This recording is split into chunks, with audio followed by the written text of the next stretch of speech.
Hi అండి అందరికీ. ఇది వచ్చేసి స్వీట్ కార్న్ అనుకుంటున్నారా? కాదు, ఇది నార్మల్ మొక్కజొన్న కంకి. దీన్నే పొలం మొక్కజొన్న అని, నాటు మొక్కజొన్న అని కూడా అంటారు.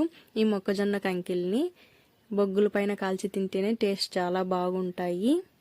చాలామంది ఈ కంకిల్ని ఇంటికి తెచ్చుకున్న తర్వాత స్టవ్ పైన ఫ్లేమ్ పైన డైరెక్ట్గా కాల్చుకొని తింటూ ఉంటారు. అందరితో పాటు నేను కూడా అలాగే చేసేదాన్ని.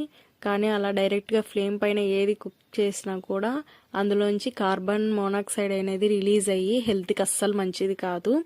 అది తెలిసినప్పటి నుంచి నేను ఏది కూడా డైరెక్ట్గా ఫ్లేమ్ పైన కుక్ చేయట్లేదన్నమాట. ఉప్పు కారంలో నిమ్మకాయ అద్ది కంకికి పూసి తింటే చాలా బాగుంటుంది.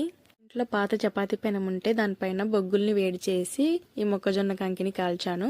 ఫుల్కా పెనం పైన బొగ్గుల్ని వేసి కూడా కాల్చుకోవచ్చు, లేదంటే డైరెక్ట్ చపాతీ పెనం మీద ఈ కంకిని కాల్చుకోవచ్చు. అంతేకాని స్టవ్ పైన పెట్టి కాల్చకండి.